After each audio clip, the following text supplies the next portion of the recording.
Hello, everybody. Brian here from Quant Labs. Blah blah blah. We'll just leave it at that. Anyways, just wanted to go through the different things I'm seeing here on the right.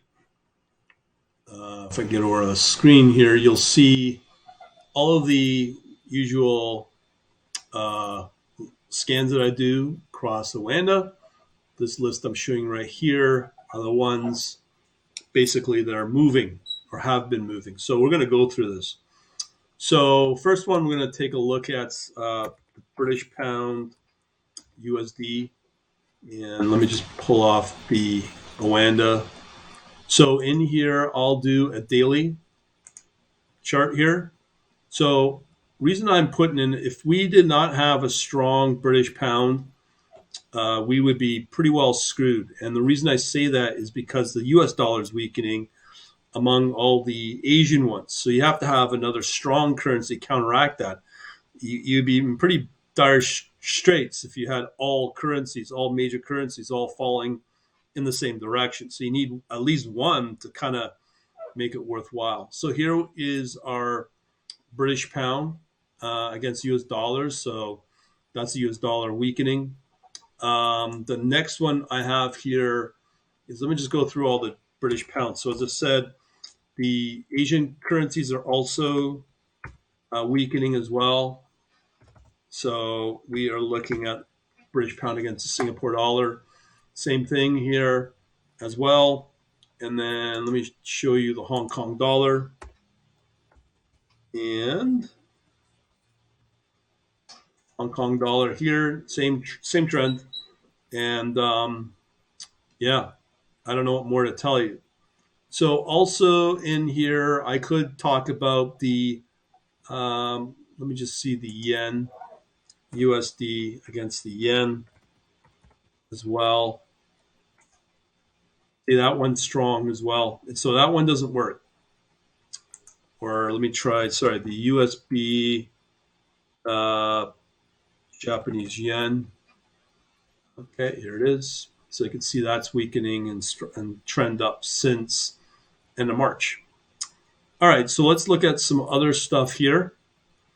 When it comes to gold, the only one that seems to be performing consistently is gold and Japanese yen since their February 23rd. And it's looking pretty good. Anything else, if I showed you, let's say gold and US dollar, because dollar is weakening. Just see here, I could be wrong on this, but yeah, so that's trending as well. But as I shown before, usually, let me just do a comparison. The Japanese yen one might outperform. Let's just check it out. You can see there, actually, I'm wrong. So looks like, yeah, so XAU USD is doing better, double return. So X nay that. All right. So as I said, we have euros fairly strong too. I'll just show you the US dollar here. So you can see there the euro USD is doing okay. But the difference between that and, let's say, the uh, gold and Japanese yen is a little 2% difference there. Okay, so let me just get rid of that one. All right, so let me pull up the next one here. So we have euro, Japanese yen,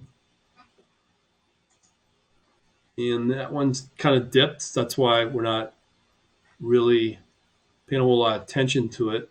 It could reverse. We have here New Zealand against Singapore dollar. Let's see that one, a little bit of a trend. Usually I don't like this. I like to see confirmation happen before that takes place. What else we got here? We have, I think we had the euro, Turkish lira still looking pretty good. So that one's been pretty good, 18.5 to 21.4. So that's a good trend there. Really consistent. No drawdowns, as you can see here. The next one we've got is now we move into the indices. Actually, got a couple more here. Let me show you New Zealand. New Zealand, Singapore dollar. Yeah, this is you can see the trend here. That can probably go parabolic and go pointing back down. Um, so a couple of other ones. This one was an interesting one. Sugar. Let's see that one. This can be a pretty good contract here. Let's see if we can find a winner. There's the see sugar's taken off there from 21 to 27. So the inflation's kicking into high gear with sugar. Now, can this sort of thing impact the interest rates issued by the Fed? Depends upon the other commodities. Let's say corn. We'll go with that one there. Yeah, see corn. A lot. The only one that's been popping is the sugar. Okay, let's look at some of the indices. So we have. Not sure. We looked at the gold. So we could look at NASDAQ. NASDAQ 100. We'll go with that one. So you can see here, it's still pretty consistent.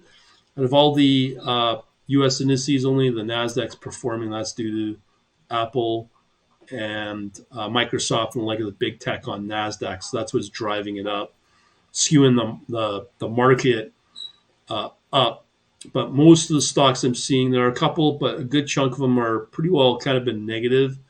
So again, it's the Apples, the Microsoft, the big tech that are really driving that index up.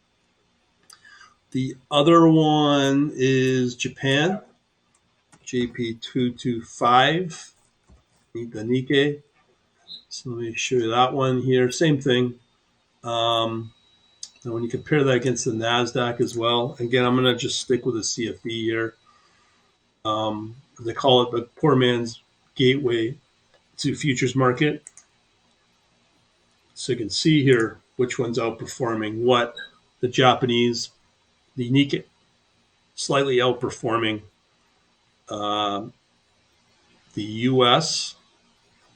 I'll do one more as a comparison. That will be the Deutsche. Which one is it? The Deutsche. Or let me just do the DAX. So with the DAX there, see the DAX is just like doing quite well. That's a really good one as well. So yeah, Germany's doing pretty good. Remember these two here are CFDs. So unless there's any other questions, showing you the sugar, all that. Usually I won't show these. Going past next week, I'll just probably focus on one or two, but not all of them. So we're just showcasing what we can do. And with the charts, if you haven't seen the ones from earlier today on the stocks, they're doing really good, some of them. Even the Ardmore container shipping, I think it's ACS. So, yeah. Any other questions? I'll do it going once, twice. If not, I'll leave it at that. So do it going once, going twice, going 3 times. I guess we're done. Thank you for watching. Have a good night.